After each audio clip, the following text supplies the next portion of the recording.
wonder what's keeping Claire. Relax. You'd better enjoy your last moment as a bachelor. Who are those people over there? Oh, friends of hers, I think, from that newspaper she worked on. I wish she'd hurry up. I'd like to get the gang back to the newspaper. Well, that's Claire for you. Even late at her own wedding. You know, I really hate the lizard.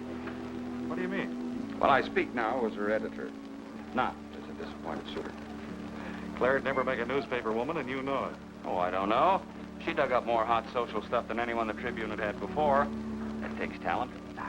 Personality, Hank, my boy, not talent. All right, so I appreciated her personality. You appreciated it. I was the one that brought her to your attention when she was only an $18 a week steno from a hick town. Remember? Very touching, Al. You can put that in your memoirs. She's marrying Hanneman now. Listen to the frustrated lovers. You know, if either of you guys had made furnaces instead of small talk, you might be in Hanneman's shoes now. Have one of mine.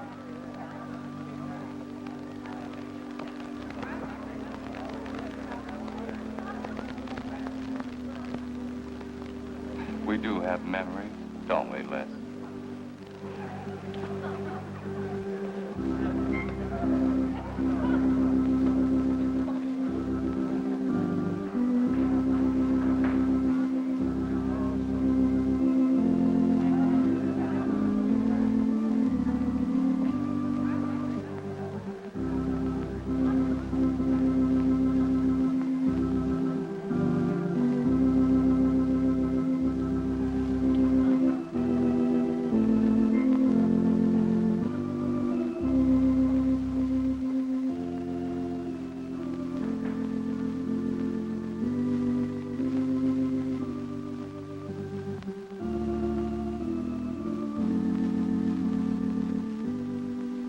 Carl Hanneman, wilt thou have this woman to be thy wedded wife, to live together according to God's ordinance in the holy estate of matrimony? I will. Claire Cummings, wilt thou have this man to be thy wedded husband, to live together according to God's ordinance in the holy estate of matrimony? I will. I now pronounce you man and wife. You may kiss the bride.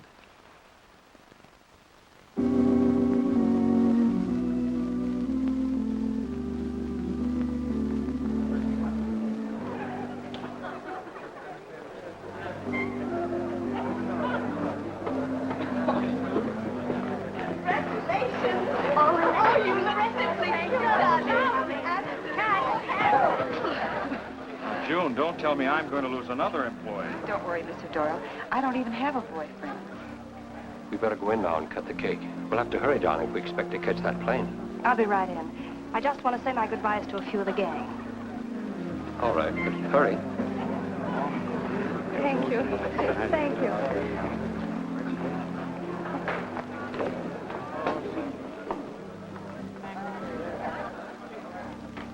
Guess who? Why did you come out here? Because I love you. Because you love me. Claire, you're crazy. Don't you know what those words meant in there? Let no man put asunder. No one can put us asunder, Les, you and me. Oh, I never could figure you out. Except that, well, you make everything add up to spell Claire, don't you? Now, darling. You're even getting a sadistic kick out of having me at your wedding, me and the others. But there are no others. Only you. I'll think about you on my honeymoon. I'll write you. Miss me, Les. I know you both will be very happy. I beg your pardon. Thank you. I'm ready with my cameras, Mr. Hanneman. I've been looking for Mrs. Hanneman. You haven't seen her, have you? I believe you'll find her on the terrace.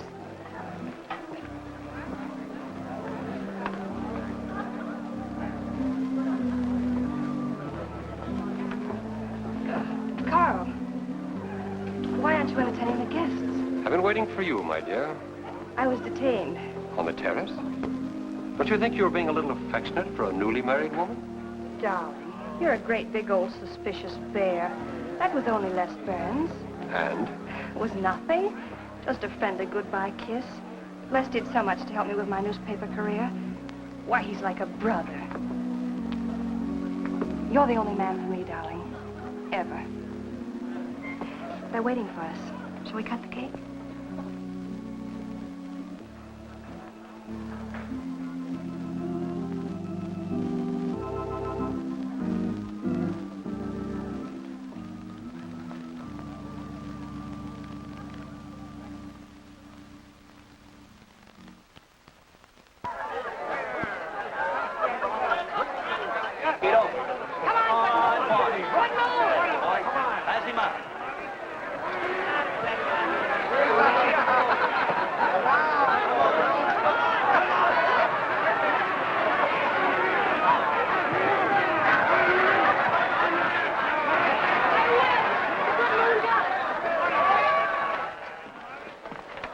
How much did you pay?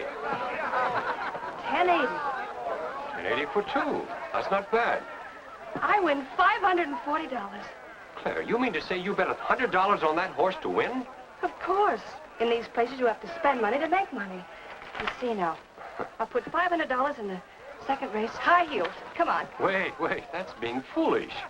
You're only out $100 if I do lose. It isn't the money. It's the principle of the thing. Principle? Carl, I don't understand you. With all you have. I've worked hard for what I have.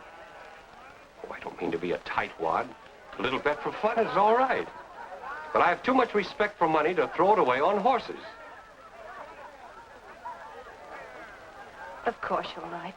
It was foolish of me to bet so much. Forgive me. Of course. Now, excuse me, I want to go cash these in.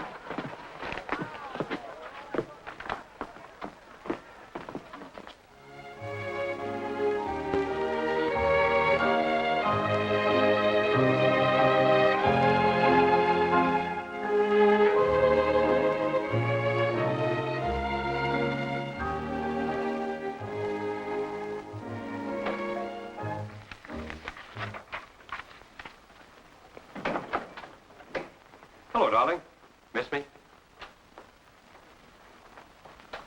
Back so soon, Carl. Oh, I went to the barber shop. Who are you writing to? June Taylor. You remember. Les Burns' secretary. She was at our wedding. Do you want to read some of the awful things I said about you?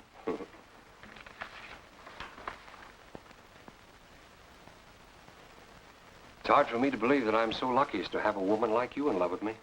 It's true, darling. Every word of it. I'm sorry, Claire.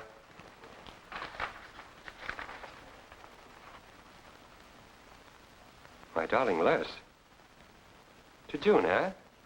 Things are beginning to make sense now. Carl, darling. So that was a goodbye kiss you gave Les Burns. Well, Well, what do you want me to say? nothing. There's nothing you can say, I guess. I'm only glad I found out about it now. Carl, what are you going to do? I'm going back to San Francisco. We're through.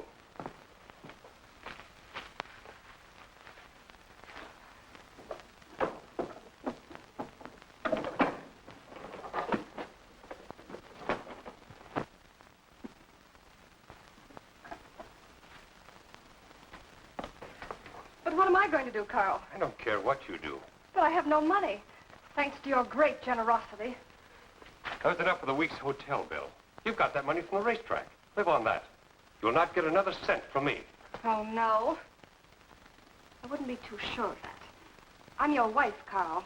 There are community property laws in this state. It won't be that easy. It'll be very easy when I show this letter to the judge. And I'm starting divorce proceedings in the morning. Oh, Carl, darling, let's talk this thing over. It's so silly. Get out of my way before I forget myself.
Would you please connect me with a house physician?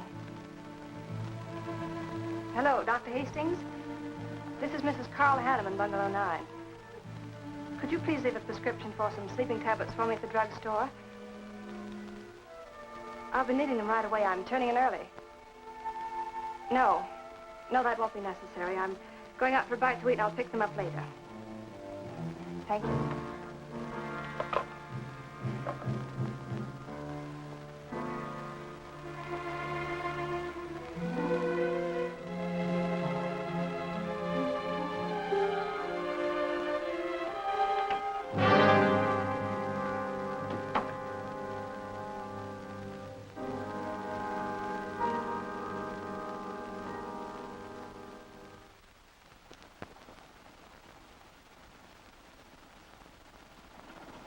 I want a new set of plugs in 42.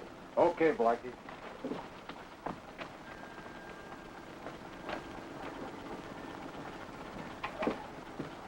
Are you Mr. Tellen? Yeah. I must reach San Francisco by tonight. I want to be back by morning. Can you make it? I can make it up and back if If what? this weather holds out and my fee is big enough. How much will it cost? $400.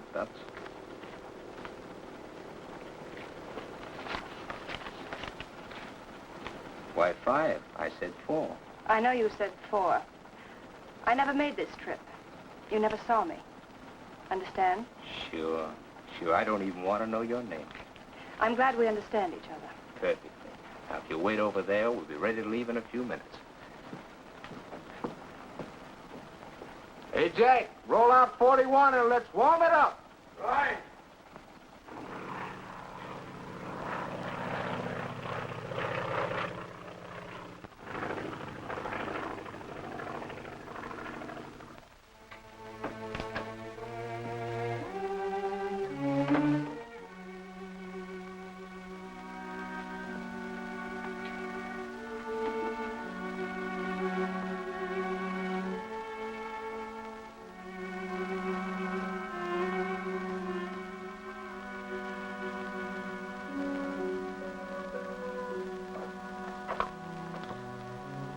Room service, please.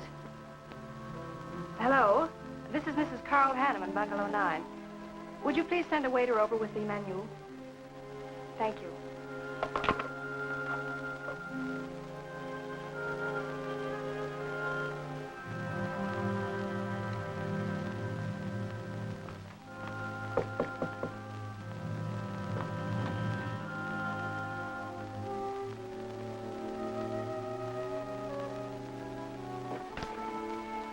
Good morning, Mrs. Hanneman. Good morning, Victor. Let me see. I think I'll take some orange juice and toast, coffee. That'll be all.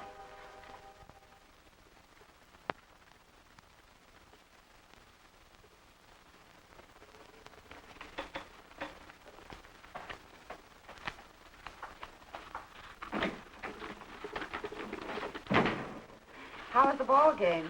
That was no ball game. It was a track meet. 12-0. This all the mail today? Yes. By the way, I meant to ask you sooner, but I'm going to have a little dinner party tonight for a couple I know. You're invited if you're not doing anything. Well, sure. What's the occasion? They're going to be married soon. They're awfully nice kids. Married. And the trouble will really start. Mr. Burns' office. Long distance calling. It's Mrs. Hanneman. Hello, Claire. Hello, Les. I'm so glad I caught you at the office.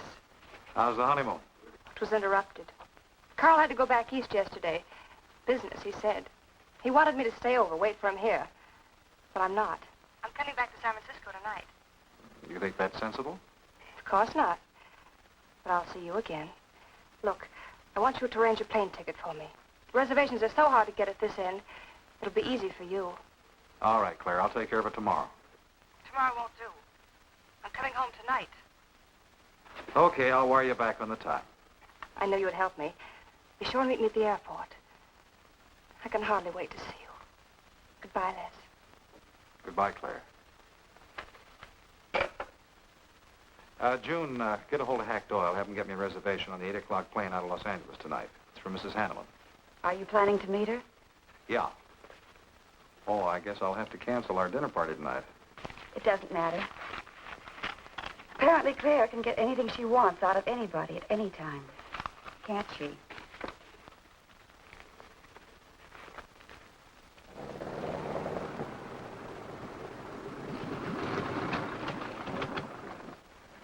I never thought I'd be back with you so soon, darling. It's wonderful.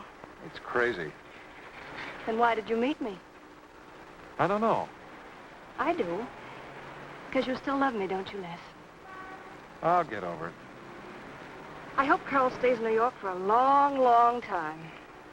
That seems a bit odd. He didn't arrange his business affairs so they wouldn't interfere with his honeymoon. Yes, I thought so, too. You certain you and Hanneman didn't have some trouble? What kind of trouble could we possibly have had? Quarrel of some kind? Perhaps over us? Now, wouldn't that be ridiculous? Giving him some reason to doubt me just so soon after we're married? What do you think you're doing now? You don't feel sorry for Carl, do you? No. No, I don't. But I should. Look, let's forget all about him. For a few days, anyway. Take me home, I'll change, and you can take me out to supper. Claire, I'd rather not go to the house. But I must freshen up, darling. I really must. You want me to be beautiful, don't you? Just for you? You are beautiful. See? There's nobody home.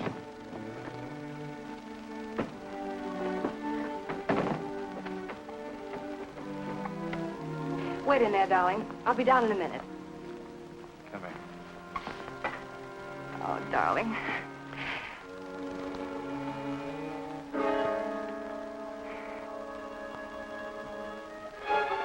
Les, what is it? Stay here.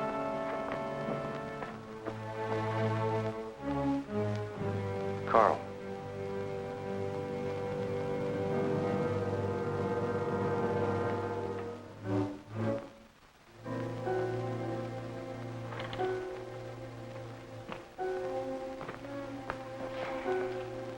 Suicide. But why? Oh, poor Carl. Claire, I thought you said he'd gone to New York. That's what he told me. I don't understand it. Why should he do such a terrible thing? You probably know as much about that as anyone. It's going to be one of the first things the police ask you. You can't stay here, darling. I'll take you over to Hack Doyle's. Where's your telephone?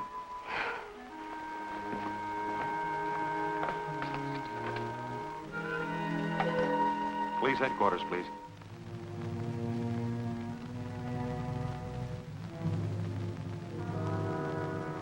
I thought of you and Hack right away, Mamie, and brought her over here. Hope you can put her up for tonight. Oh, of course. You can stay as long as you like, Claire. Thank you, Mimi. You're very kind. It's just too incredible. If you'd had any earthly reason. We were so happy. So very happy. And now there's...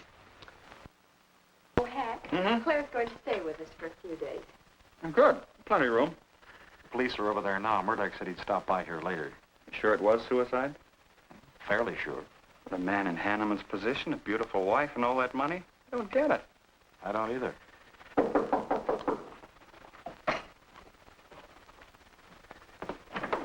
Oh, hello, Bill. Come on. How are you, Hank? Hello, Claire. Hello, Bill. Sorry this had to happen to you. Sit down, Captain. How about a cup of coffee? Thanks, Miss Doyle. I won't annoy you for long, Claire. Just a few questions. Routine. You know how it is. Of course. Les gave me most of the details over the phone. Your husband, by the way, has been dead for nearly 24 hours. How did it happen that Burns met you at the airport? He didn't happen to.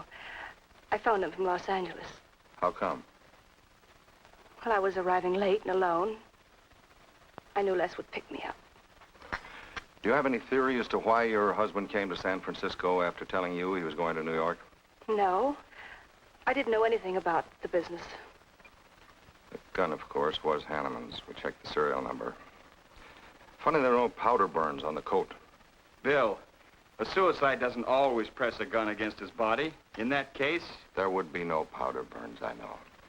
Do you know of any reason why your husband should have taken his life? No, I don't. Anything wrong with his health? Not that I know of. But that could have been the reason. Had you quarreled? Oh, no. No, we never quarreled. Believe me, throughout every minute of our married life, we were supremely happy. The entire week, huh? Well, that's all for now. I may want to talk with you again later. Where will you be? Right here with us. Thanks. Bill. Yeah? You found fingerprints on the gun, of course. I mean, Hanneman's prints. Uh-huh. Clean as a whistle.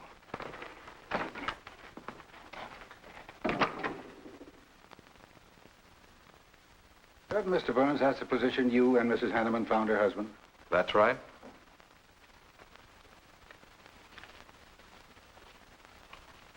One more question, Mr. Burns.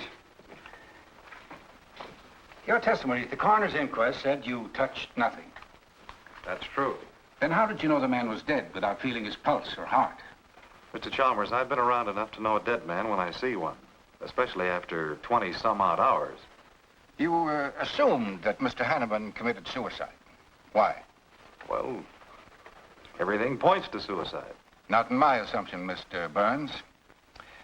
Mrs. Hanneman, you say you saw your husband alive on Monday afternoon, and then the following night, which was Tuesday, you saw him again. Yes, but he was dead. I've told you everything. You don't need a weather vane to see which way this wind is blowing.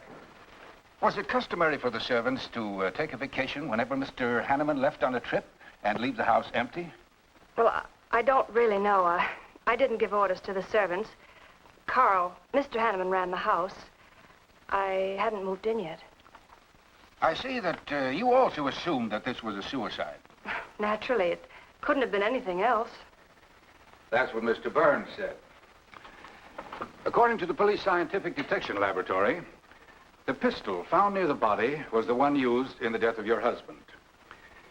But they found no powder burns on the clothes of Mr. Hanneman, nor fingerprints of any description on the gun. Furthermore, it was brought out that Mr. Hanneman couldn't have fired the gun because in making certain tests of his hand for traces of powder marks, none was found. Just what are you driving at? Simply this. Carl Hanneman was murdered. But unfortunately, I haven't enough evidence to hold either of you. You were out of town, and your alibi was proven. You're free to go. But let me give you a tip.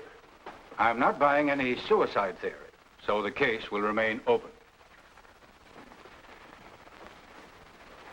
See you later, Ed. So long, Hack.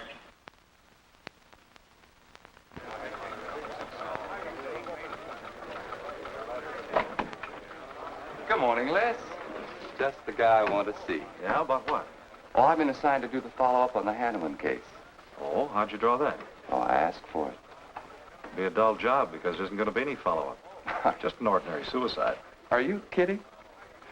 I never smelled an odor of fish so strong in my life. No fingerprints on the gun, and you call it suicide. So what? What makes you so sure? Can you give me a good reason for Hanneman killing himself? No, I can't. Perhaps he thought he had a good reason. And perhaps he didn't. So meanwhile, if I can dig up a plausible motive... Who asked you to dig up a motive, plausible or otherwise? I said, if I can dig up a motive, I'm willing to accept suicide. But if I can't, then it'll have to be murder. Still carrying the torch for Claire, Hal? Not anymore. But somebody sure fixed it in a hurry for you to get Claire again. That's a nasty crack. So meanwhile, chum, walk a straight line. Or you'll have people thinking you took a shot at Hanneman. You got a lot of work to do, Al. You're so right, boss.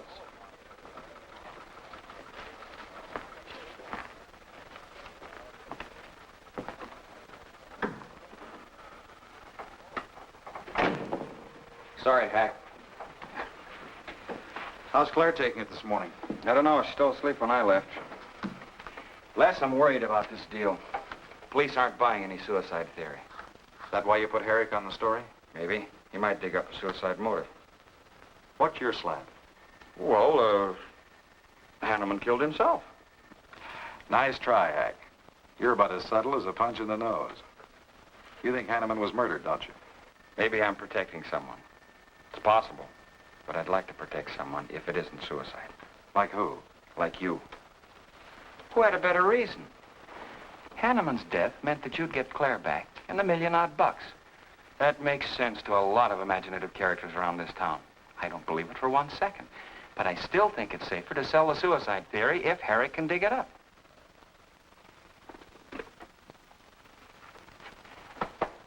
Thanks, Hack. But I didn't do it. Yeah?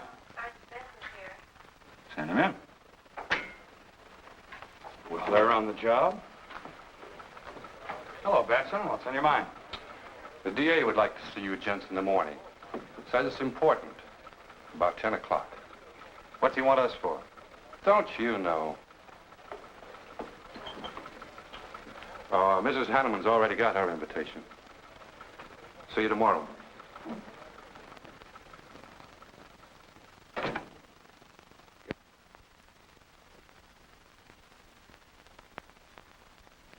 Eric really revels in pouring it on. Well, it's news. Nobody's been hurt. Yet. By person or persons unknown. Could have been worse. The DA certainly tried hard to tag it on somebody.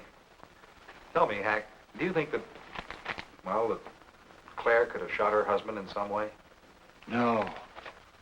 She was in Los Angeles the night he was killed. DA couldn't shake that, and... Good morning, everybody. I hope I'm interrupting something important. Hello, darling. You look tired. Hello, Hack, dear. Good morning, Claire. It's a pleasant surprise. What can I do for you? I came to get my job back. Starting when? No. Well, after all that's happened, don't you think you should have a little rest? Rest. Why, working will be the best thing in the world for me. It'll keep me from thinking too much about poor Carl. After all, I must carry on. My life is still ahead of me. What's the real reason? Well, I do need a little cash. I have the house and my clothes, but I just won't be able to live on the widow's compensation the court will allow me. You wouldn't want me to have to sell my clothes in order to eat, would you? Oh, no. After all, I've made other arrangements about your column. Beth Warnock's taking it over. You are still the boss, Hack. Les, darling, wait outside for me. I'll be out as soon as I've had a heart-to-heart talk with Hack. I know. You might as well say yes, Hack. I've had these heart-to-heart talks.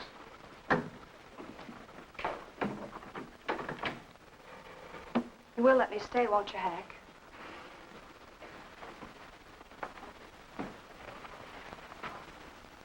Yes, but I was hoping you wouldn't ask it. You are a darling. Listen, Claire, you stick to the job and no playing around. There's enough trouble here now without you adding to it. I don't know why you talk like that. I'm serious about it, Hack. I'll work hard. For your sake, I hope you do. You are a dear. See you later.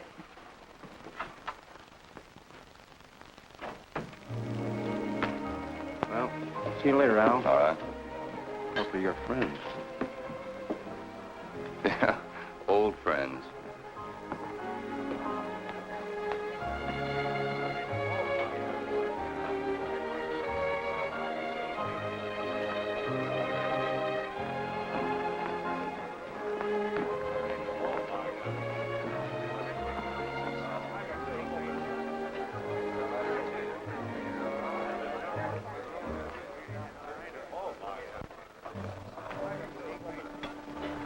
Two martinis, please. Chicken salad? Fine. Chicken salad for two. And coffee. Les, do you know a good lawyer? Yeah, why? Well, I need one to handle Carl's estate. What's the matter with Hanneman's regular lawyer? Ah, he's an old fuddy-duddy. I want someone whom I can trust to take care of my interests. Well, you might try Lawrence Carson. He specializes in probate work. Carson. Good. I'll call him tomorrow.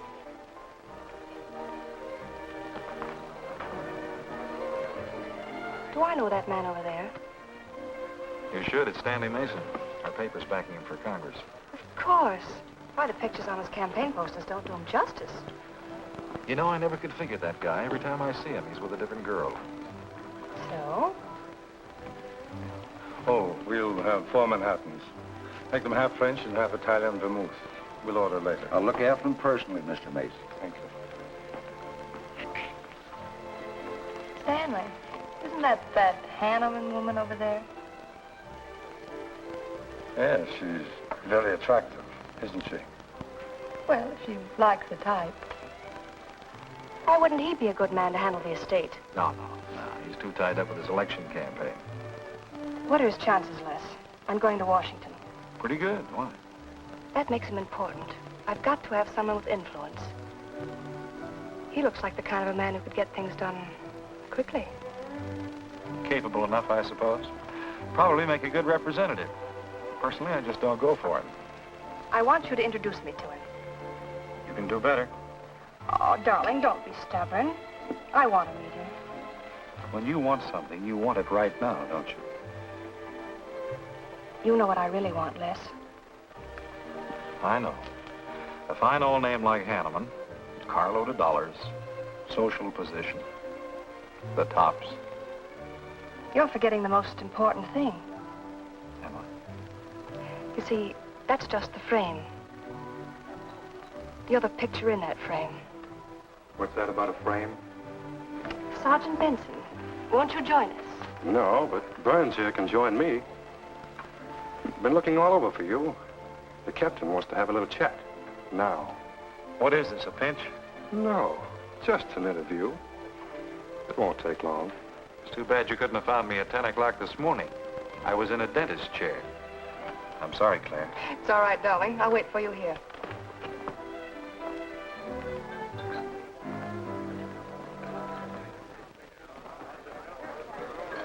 Bye, Les.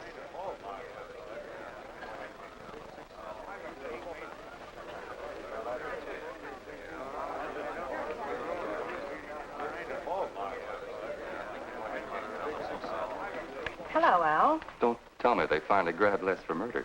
Wouldn't you like to hear me say yes? Yes. Well, don't stop the presses. Yet. You're the most composed dame I ever saw. I don't believe you give a hoot whether this case ever gets solved. Oh, but of course I do. Really.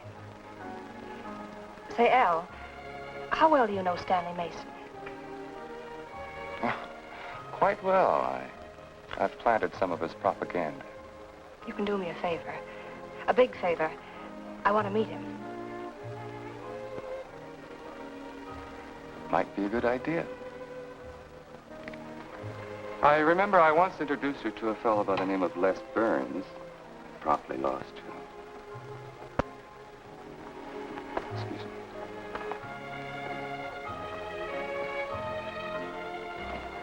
Stan, how are you? Well, hello, Al. Say, I have a young lady over here who'd like to meet you. Just take a minute. Well, all right. Excuse me? Excuse me.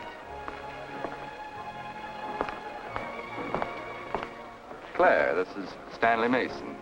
This is Hanneman. I'm so glad to meet you, Mr. Mason. How do you do, Mrs. Hanneman? Won't you sit down? Sorry, I can stay but a minute. I know you think me rather forward, but being an attorney, you can understand my predicament. I'm desperately in need of someone to administer my late husband's affairs. I thought perhaps you could help me. Well, I hadn't intended on taking on any more work this summer. My campaign requires so much attention. However, supposing you come to my office at, say, 4 o'clock, we can at least talk it over. Oh, thank you. I would appreciate it. Here's the address. So, until then... Oh, excuse me. Sorry.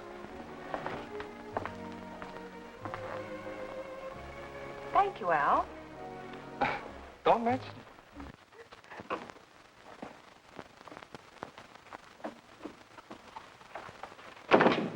I found him, Cap. Right where I expected. With a grief-stricken widow. Only if she's grief-stricken... Skip it. Les, my boy, have a seat. Last time it was hello, Burns. Today it's Les, my boy. What do you want? You know, I just wanted to chin a bit with you. Oh? I didn't know I was that interesting. You live out in the Hanneman neighborhood, don't you? No, and you know it. But you go out to that neighborhood quite often, don't you? Yeah, so what? To visit friends. Oh, sure, that's right. There's Hack Doyle and his wife, June Taylor. Say, there's a clever little girl, huh? Your secretary, huh? Since when have you become so interested in my secretary? I thought you were a happily married man. Weren't you out in that neighborhood the night Hanneman was shot? Monday night? No, I wasn't. I played gin rummy with the boys in the press room. Went home to bed about 10 o'clock. He read the testimony, did the checking. Come on, Murdoch, what's on your so-called mind? Funny, we can't find any record of where you were between 10 o'clock and 8 the next morning when you had breakfast at Drake's coffee shop. Nobody saw you around your apartment house. Nothing so strange about that. People in my neighborhood mind their own business. I spent the night sleeping. You got an edgy temper today, Les. Aren't worried about anything, are you? I'm annoyed. Until you and the DA get this thing settled, nobody will get any rest. We may have the answer quicker than you think. The police expect to apprehend the criminal within 24 hours. Shall I quote that? You can write out the gags, Burns. You've been crazy about Claire for a long time, haven't you? That's right. You thought she was going to marry you. Then she married Hanneman. That must have been quite a jolt. I won't deny that either. So you must have been pretty sore at Hanneman for beating your time. All right, I suppose I was. You know, Burns, you've given out with all the motives a man needs for killing another. You don't need motives, Murdoch. You need evidence. Evidence? You just told me that you weren't near the Hanneman home last Monday night. I wasn't. And how do you account for your cigarette case being found on the Hanneman garden, still wet from Monday night's rain? I don't have to account for anything. To throw cold water on your mastermind, I tossed that away right after the wedding. Anything else you want to know? No, that's enough. Next time, be more careful when you talk to the captain. Listen, Mr. Benson, if I've hurt the captain's feelings or yours, arrest me. And I can sue, and you'll be back writing tickets for jaywalkers.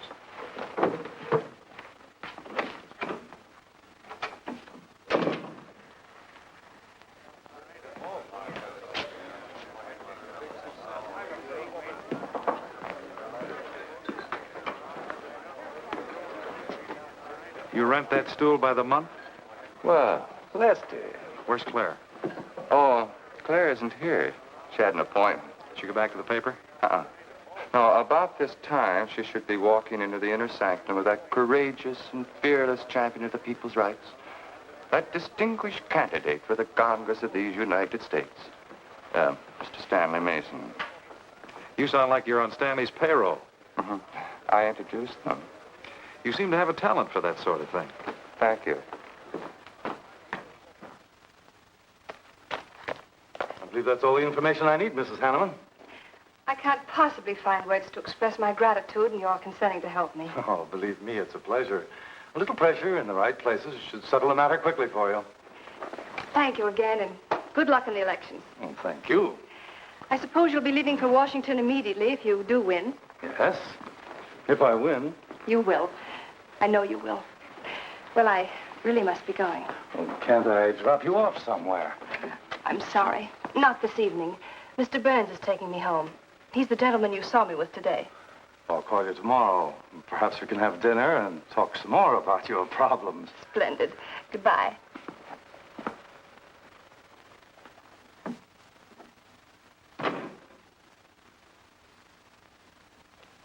Look, Claire, don't you think you ought to stay over at Hackdale's a little longer?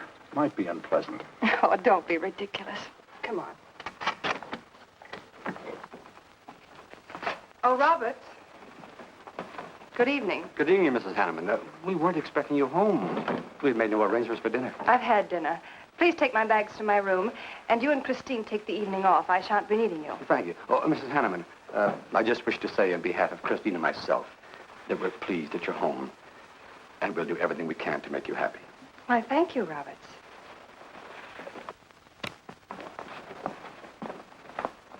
Well, come in, darling. You aren't afraid of Carl's ghost, are you?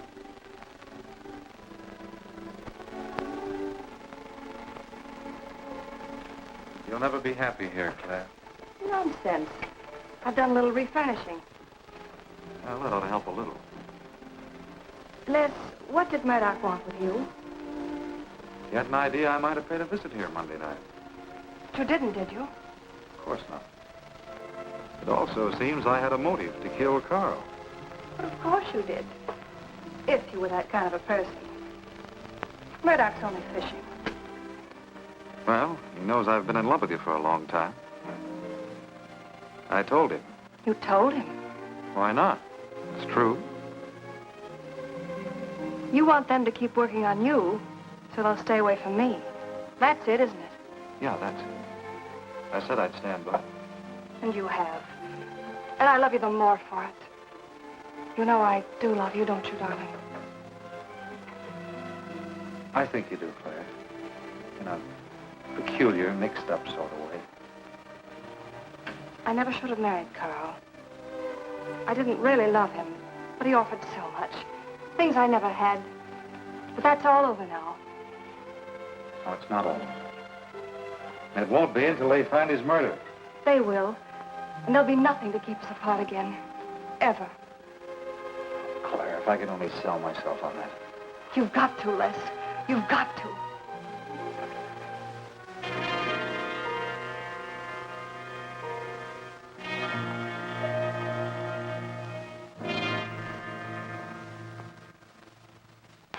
So that little tidbit straight from the horse's mouth brings us to the 3:00 mark for today.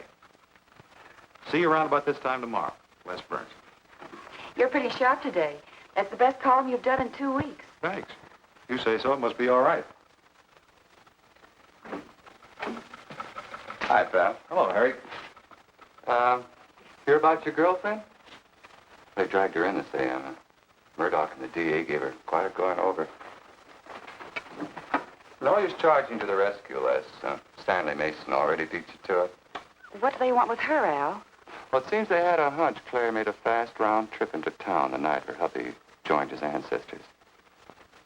Seems they thought her alibi about being in L.A. the whole time was the bunk. Oh, that's ridiculous. What is it? Well, you'd know more about it than anyone. Jones, put that through, please.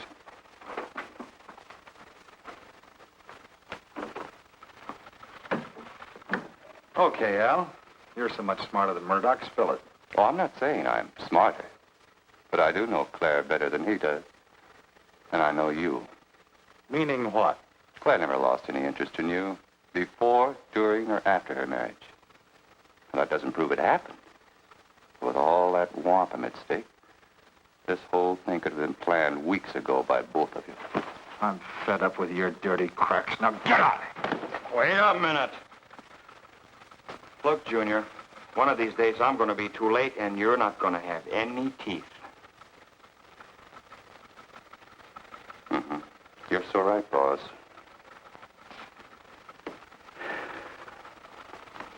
What's wrong, Les? Nothing, forget it. The way you want it? If anybody wants me, I've gone for the day. Have one for me, too.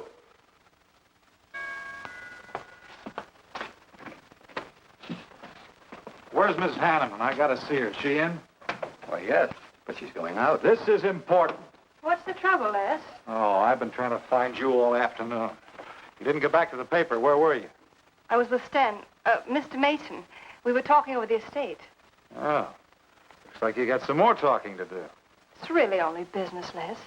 Come in, but I can only see you for a moment.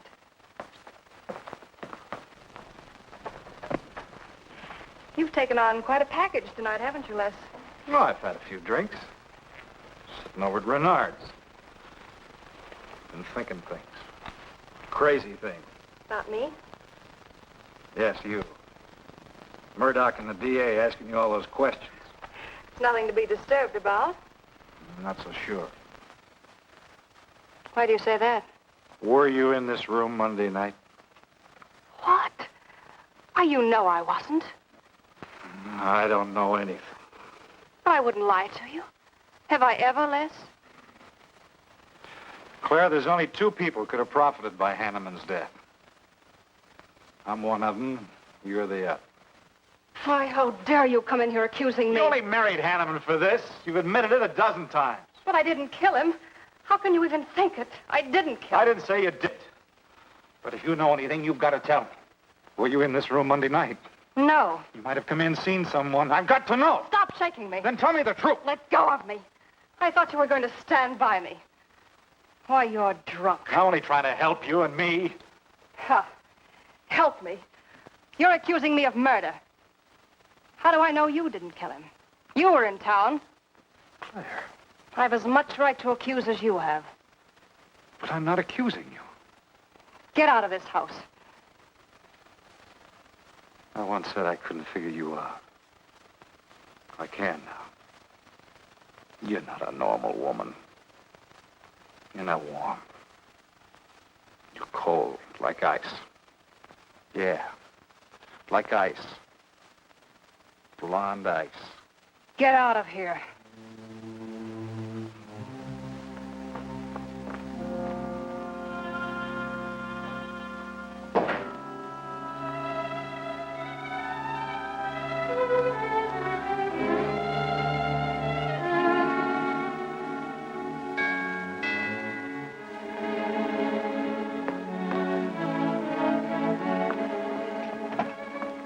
Oh, I thought it was... Hello, Mrs. Hanneman. I don't believe I know you. Sure. Sure you do. Let me come in. We can talk better inside. In there. Now, what do you want? Well, I saw your picture in the paper, and I found out who you were. I figured we could make a deal. Deal? I was going to call on you last night, but you had company, and I had to see you alone. What kind of a deal? Seems that plane ride last Monday night returned big dividends. I paid you to forget me. I thought I could trust you. Sure. Sure you can trust me. But it's hard to forget murder for any $100. Why, you dirty double... I don't like that word. All right, we'll forget what happened to Hanneman. I'll go along with you on that suicide story. That is providing there's a little consideration of, let's say, 50 grand. $50,000? Why, I don't have that kind of money. This estate's in probate. I won't receive a thing for months. I can wait. But in the meantime, I'll take this. I know a little man who'll lend me money on it. All right. All right. Just don't come near this house again. But I will keep in touch with you. Quick, out the terrace door. And don't forget, Mrs. Hanneman, I'm not kidding about that 50 G.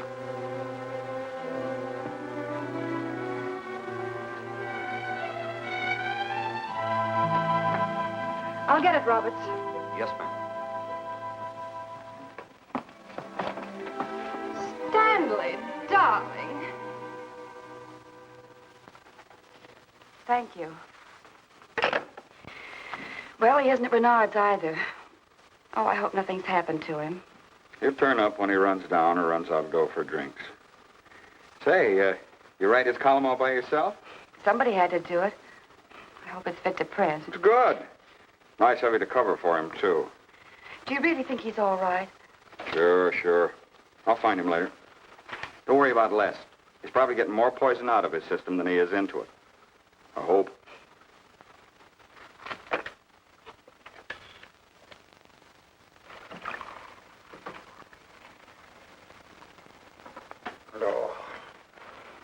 Oh, June. Oh. See if you can give me another head, will you? This one's not going to do me much good. You certainly had a little trip for yourself. I guess so. What day is it? Tuesday. Holy mackerel. What happened to Sunday and Monday? I took care of them for you. Oh, you would. Who found me, Hack Doyle? No. Claire. Claire? Mm-hmm. You were trying to convince the doorman at the top of the mark to let you out on the roof. It was the only way to the moon.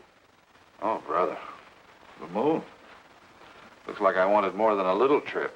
Here, drink this. It'll make you feel better. Guess I've been the horrible example, huh? You no doubt thought you had a big reason for getting tight. I had to get away from something. Something wasn't good for me. Have any luck? I don't know. I'm never going through this again, I can assure you of that. June. Well, I guess I'd better get back to the office. Thanks a lot for looking after me, June. I'll be down after a while, if I can make it. Don't hurry.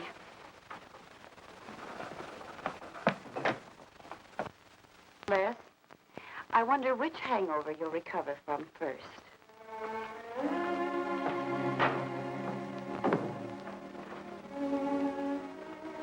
I thought we were all washed up, Claire.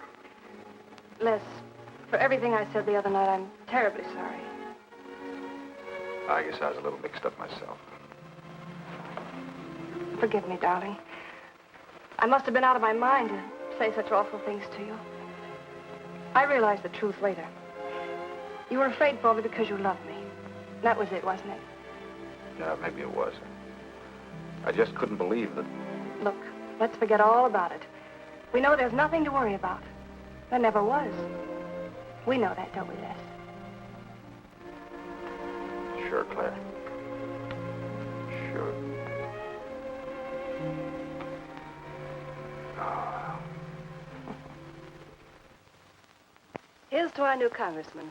May your career be long and successful. Thank you, darling. Jeff, but aren't you both a bit early? I only wish I could be as sure of my future in psychiatry as you can be of your future in Washington.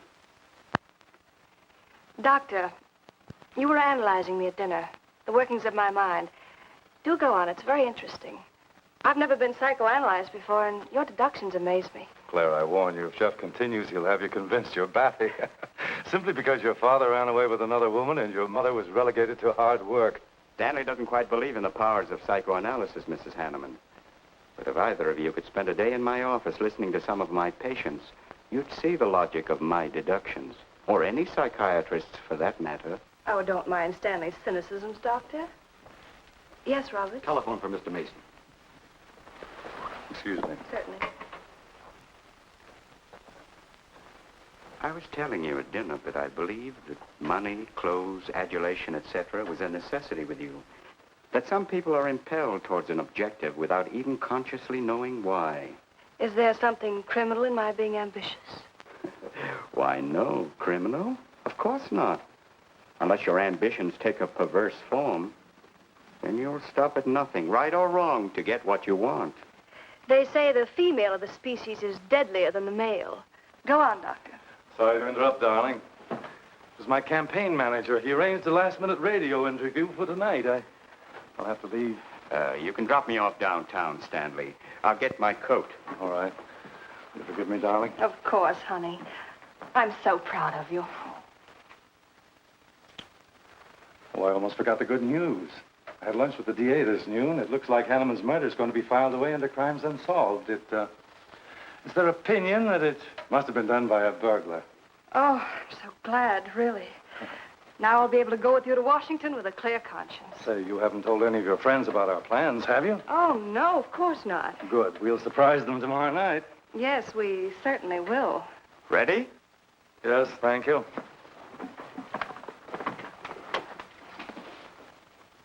Good night, Clara. Good night. Mrs. Hanneman, please don't take my mental probing too seriously.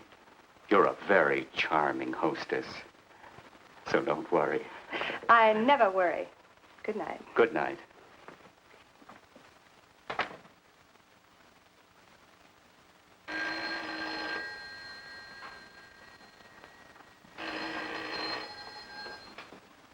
Hello? Yes, this is Mrs. Hanneman. That's all right, Roberts. I'll take it. Hello? Who?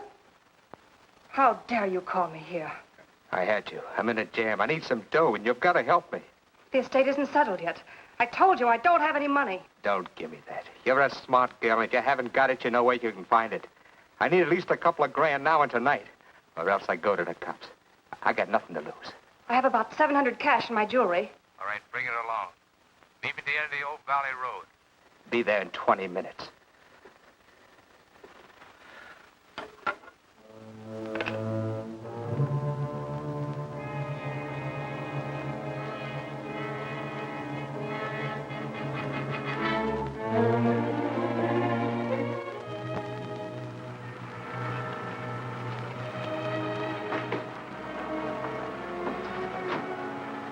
Did anybody follow you? No, Then stop being nervous. I'm not nervous. You are. All right, give me this stuff and let's see if I can use it. These look all right. I got into the bookies for a couple of grand. They're bad little men. And I've been stalling. Tonight they told me, pay off or else. They wouldn't kill you for $2,000. They'd kill for a lot less. That's why I had to put the bite on you. Thanks, Mrs. Hanneman. I wouldn't double-cross anybody. Not unless I had to. I wouldn't double-cross anybody either, Blackie. Unless I had to.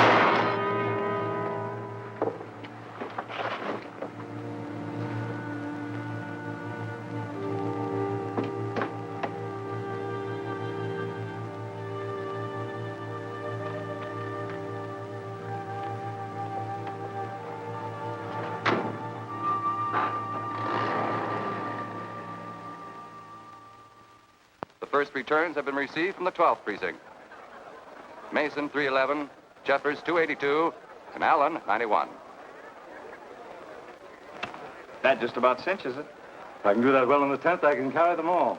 My gratitude, Doyle. Without your paper in back of me, I wouldn't have had a chance. Think nothing of it, Mr. Mason?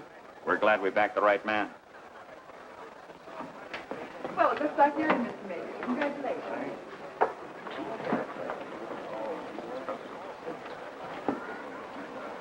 Seen Les and Claire yet tonight? No, I guess she's waiting to make her grand entrance. It's about 100 times you've asked for them, Hack. What gives? Nothing?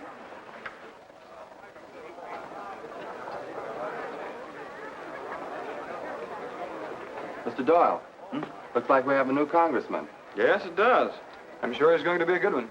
I hope so. We backed him. Hello, Claire. Hi, Les. Hi, Hank. Well, good evening, Claire. You look stunning, as usual. Thank you, Stanley. Oh, hello, Les. Thanks for being Claire for me. Lead in the 18th precinct, which have just Big finished. night, huh? In third place is Jeffers with 162, Allen with 142, and Mason 300 even. That's how big it is. Come on, Claire. I want you to meet some folks. You'll find drinks in there.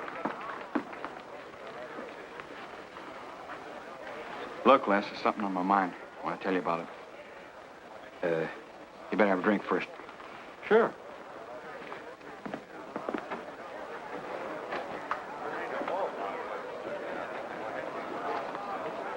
Hi, folks. How's the brawl? Well, at least the liquor's good. Well, Junie, aren't you a pretty thing tonight? Well, it's about time you noticed me. The trouble with you men is you always have ink in your eyes down at the office. Have a fresh one? No, thank you. This will do. Les. I'll talk to you for a minute. Excuse us. What gives? Did you come with Claire tonight? No, I came with my Aunt Martha from Penobscot. No, I'm serious. You saw her come in with me. You better get her out of your system, but right now. What are you talking about? Things are fine with us now. She couldn't be sweeter. You should have seen her earlier, helping me get things ready for that little party up at my place tonight. How about a speech, Mr. Mason? We haven't had one. Come on, Stanley. Yeah, give us a speech. That's all I need. Now, wait a minute. Speech, all right. If you want a speech, you shall have it. Ladies and gentlemen, I want to introduce to you a very lovely young woman, better known to you as Claire Cummings. I am happy to announce that she's bestowed upon me the great honor of consenting to become my wife. This is a dirty, low-down trick, but I'm glad it's happened. Someday I'll tell you why.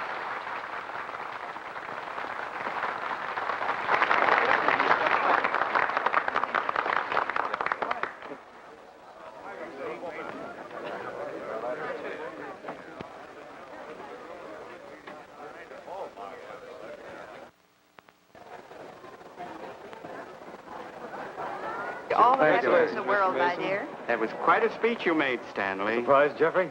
Aren't you going to congratulate us, Doctor? It's customary. Hate to take you away at this moment, Stanley, but there's something I must talk to you about. It's important. But of course, Jeffrey. Will you excuse us? I know you'll enjoy living in Washington. When do you plan to have the wedding?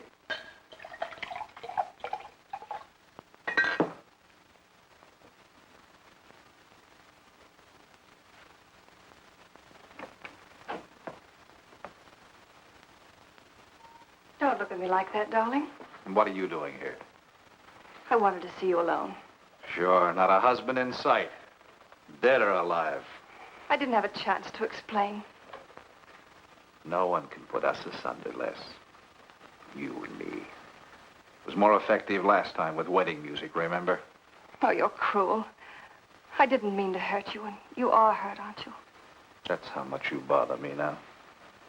Not a quiver. What about your heart? Claire Cummings, Hanneman, Mason. If this keeps up, you won't be able to get your initials on your silverware. I can't help it, Les. I do love you, but you could never give me the things I must have. Money, importance. With me, they're a necessity. Oh, stop it, Claire. You're like a poison. Take a little bit and you're finished. But too much becomes an antidote. All right, darling. But if we've really come to the end...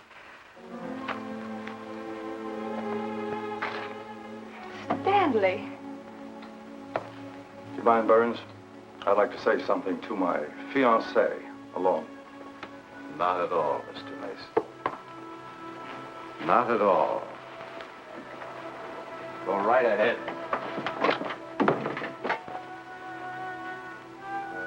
The congratulations are hardly over before I find you in the arms of your old sweetheart. That was a stupid remark. I had to say something to him, didn't I? So you didn't tell him earlier. You said you were going to? Well, I couldn't find the words. Is that why you're angry? Oh, darling, let's not quarrel. We can do that after we're married. There isn't going to be any marriage. What are you saying? I'm afraid we've made a mistake. You can't mean that. What'll my friends think? I couldn't stand the humiliation. Oh, you'll get over it quickly enough, as quickly as you did your other marriage. Why are you talking this way? What did that phony doctor tell you? That's not important. We've made a mistake. Now let's forget it, shall we? But you can't throw me over. I've looked forward. I've planned. You're taking me to Washington with you. Away from these people, these memories. I've got to go with you, Stanley. No, I'm sorry. It's final. You ought to see a doctor, Claire. A doctor like Jeff. I look for you at the party after he talked to me. I merely wanted to ask you something. Doyle told me where I'd find you, but I didn't believe him either. But finding you here proves many things. You're not well, Claire.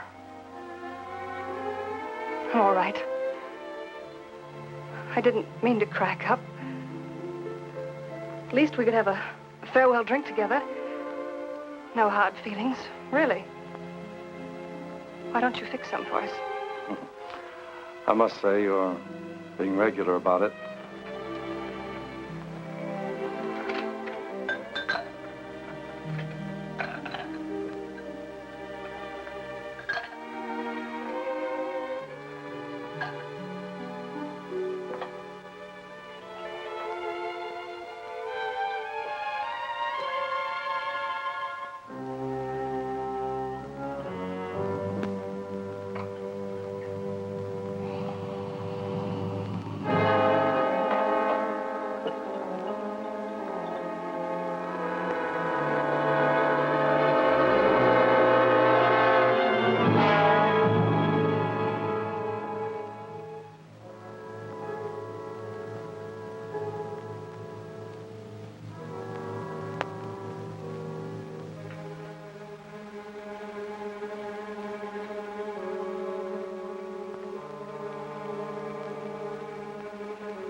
Claire.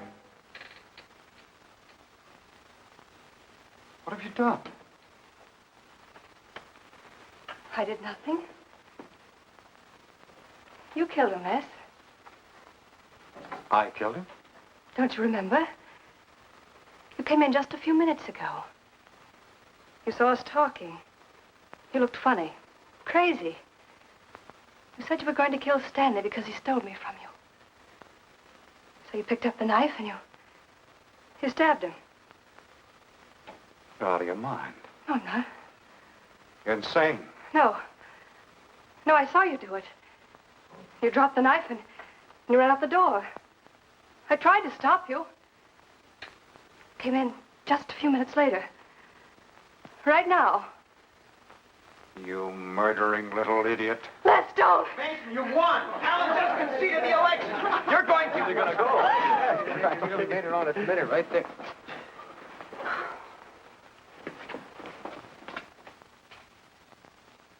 So you see, Doctor, the evidence is really stacked against Les Burns. I and the others feel that he's absolutely innocent. Now, I asked you down here to see if there wasn't something you could do to help us prove Les is innocent and Claire's guilt. Because just as sure as my name is Hack Doyle, she's framed him. I agree with you 100%. I am positive that Mrs. Hanneman killed Stanley. But because of her testimony and finding the knife in Les's hand when you arrived at the scene, the police could come to only one conclusion. Surely there's something you can do to help him. He's innocent. I know he is. Look, you were once connected with a big city police department. Then you must have run across cases of this sort. I know now that Claire Cummings is a nut if I ever saw one. Yes, you're right, Mr. Herrick. I'll at least have a try at it. I'm just as interested in finding Stanley's murderer as you are in proving Mr. Burns' innocence. Now, I have a plan that might break her down.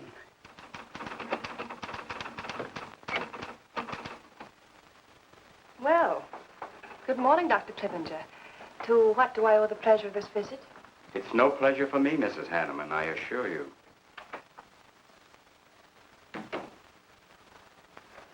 I just came to ask one question.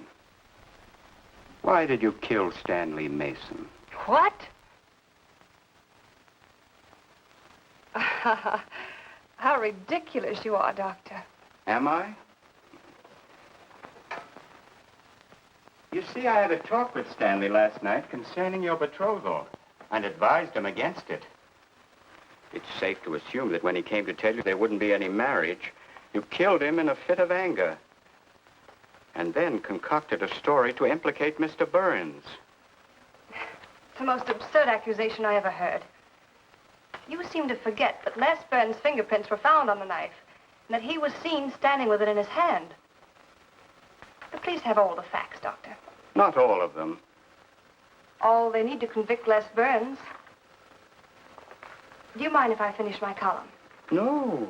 Why, no.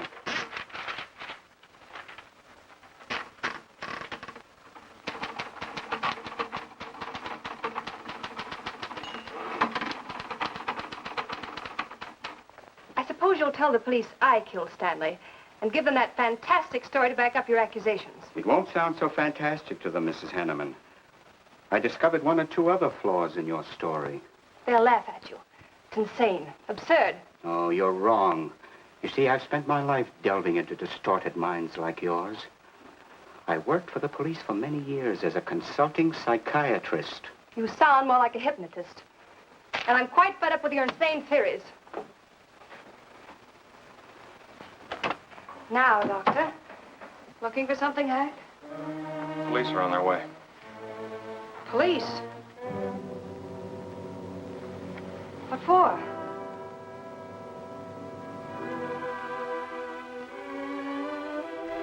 Oh.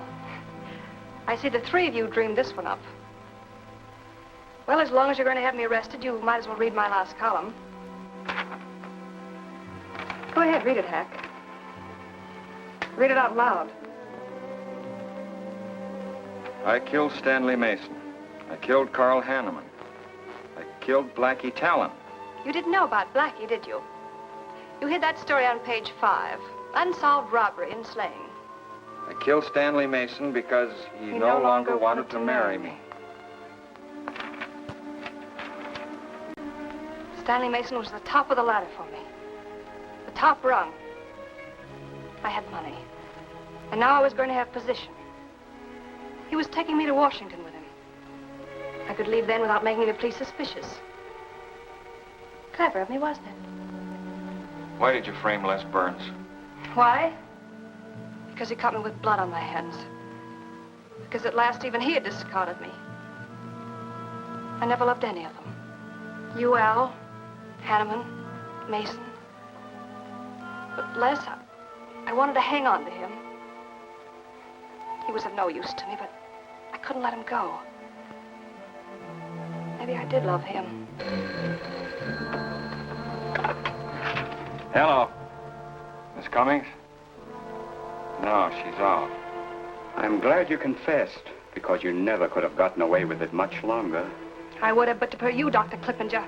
You with your slimy scientific snooping. As soon as you came in, I realized it was you who turned Stanley Mason against me. You sent him to his death just as much as I. Sit down, Claire. Why, but for you, I'd have everything I ever wanted in life. I hated you because you were the first man who ever saw inside my mind. And I'm gonna kill you. Let go of my arm!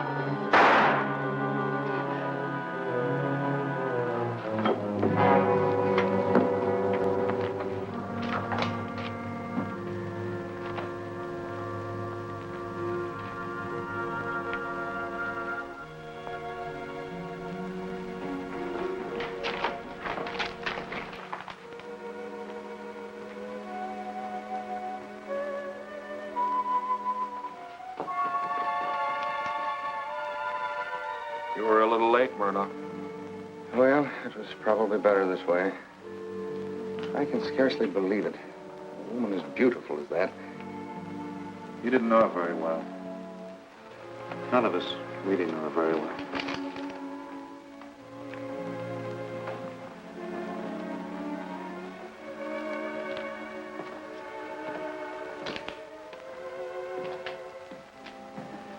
She wasn't even a good newspaper woman.